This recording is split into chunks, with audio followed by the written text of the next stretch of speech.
दोस्तों आज की वीडियो में ये बात करने वाला हूँ कि पास्ट में टाइम ट्रेवल कैसे किया जा सकता है। दोस्तों पास्ट में टाइम ट्रेवल करने के लिए आपको केवल दो चीज़ों की ज़रूरत पड़ेगी।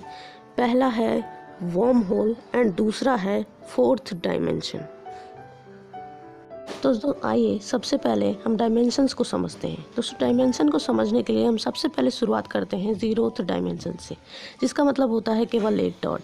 वो डॉट ना तो आगे जा सकता है और ना पीछे, और ना ही वो दाएं बाएं जा सकता है, और ना ही वो अपने जगह पर रिवॉल्व कर सकता है। मतलब इस डॉट का हमारी दुनिया में कोई अस्तित्व ही नहीं है। ये तो बस हमारा केवल एक काल्पनिक डायमेंशन है।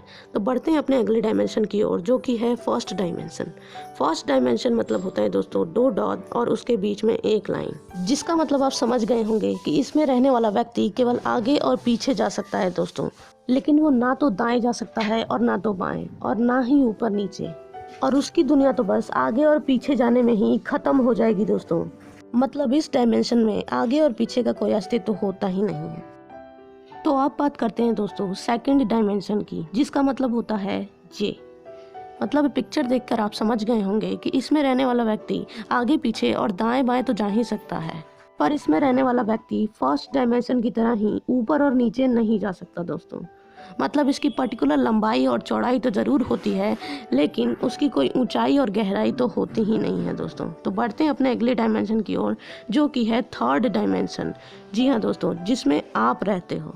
मतलब आप किसी भी चीज़ या किसी भी वस्तु को केवल तीन ही साइड से देख सकते हो दोस्तों। जैसे मान लो दोस्तों आप बिल्डिंग को देख रहे हो, तो आपको उसमें क्या दिखाई देगा? आप उसके दाएं और बाएं साइड को देख पाओगे, और ज़रूरत पड़े तो उसके ऊपर साइड को भी देख पाओगे, लेकिन उसके निचले भाग को कभी नहीं पाओगे दोस्तों। और अगर आप उसके निचले भाग को देखने जाओगे तो उसके ऊपर वाला भाग जो आप देख रहे थे वो छुप जाएगा दोस्तों। And now the last dimension is fourth dimension. दोस्तों वैज्ञानिकों की माने तो फोर्थ डायमेंशन खुद समय है दोस्तों।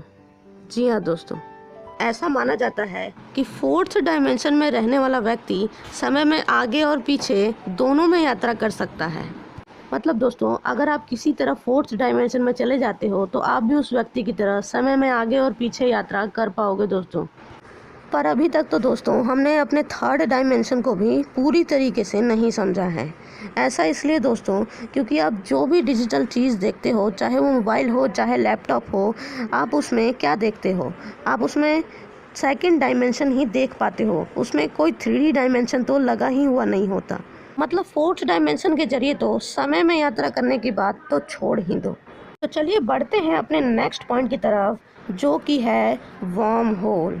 जी हाँ दोस्तों दुनिया के महान वैज्ञानिक स्टीफन हॉकिंग का ये मानना था कि जैसे ब्रह्मांड की हर वस्तु में कोई ना कोई छेद या कोई ना कोई छिद्र जरूर होता है, वैसे ही टाइम में भी कोई ना कोई छेद या कोई ना कोई छिद्र तो जरूर ही होना चाहिए, और उनको इन्होंने नाम दिया द वर्म होल। जी हाँ दोस्तों, और जिसके जरिए हम समय में आगे या पीछे यात्रा कर सकते हैं दोस्तों स्टीफन हॉकिंग का ये मानना था कि फ्यूचर में कोई इंसान उस वर्म होल को इतना बड़ा या इतना विशाल बना देगा कि जिसमें से कोई इंसान या उसमें से कोई बड़ी स्पेसशिप गुजर सके। तो चलिए दोस्तों इस पर ही आपको एक किस्सा सुनाते हैं। दोस्तों एक दिन स्टीफन हॉकिंग ने फ्यूचर से आने वाले इंसानों के लिए एक नोट लिखा, जिसमें उन्होंने फ्यूचर से आने वाले इंसानों के लिए एक फेयरवेल पार्टी का इनविटेशन दिया था दोस्तों, जिसमें उन्होंने बताया कि मैं स्टीफन हॉकिंग हूँ, मैंने फ्यूचर से आने वाले इंसानों के लिए एक फेयरवेल पार्टी रखी है। दोस्तों स्टीफन हॉकिंग को आधे घंटे तो पार्टी सजाने में ही लग गए, और दोस्तों अब बचे सिर्फ और सिर्फ 3 सेकंड, और स्टीफन हॉकिंग ने गिना 3, 2, 1, कोई नहीं आया। दोस्तों स्टीफन हॉकिंग बड़े ही निराश हो गए, क्योंकि उन्होंने तो सोचा था कि कोई मिस वर्ल्ड या मिस यूनिवर्स उनके सामने एक स्पेसशिप में बैठकर आएगी, पर दोस्तों ऐसा तो बिल्कुल भी नहीं हुआ। ऐसा इसलिए दोस्तों क्योंकि टाइम कोई ढांचा नहीं है कि उसके अंदर से आर पार देखा जा सके या उसके अंदर से जाया जा सके, क्योंकि जिस चीज़ का ढांचा होता है उसमें तो छिद्र होने ही हैं, क्योंकि ये नियम हमारे भौतिकी का नियम है। दोस्तों क्या आप सोच सकते हो कि हवा में भी छेद हो सकता है? नहीं ना। तो वर्म होल के ज़रिए तो टाइम ट्रेवल करना बिल्कुल इम्पॉसिबल है। पर दोस्तों किसी को क्या पता कि फ्यूचर में इंसान इतने एडवांस हो जाएं कि उस 4th डायमेंशन को समझकर वो समय में आगे या पीछे यात्रा कर लें। पर दोस्तों एक बात तो साफ है कि वर्म होल के ज़रिए तो टाइम ट्रेवल किया ही नहीं जा सकता दोस्तों। तो दोस्तों आई होप कि आप सब समझ गए होंगे। मिलते हैं आपसे अपनी अगली वीडियो में। तब तक के लिए stay home, stay safe from कोविड-19 and take care yourself and others from covid.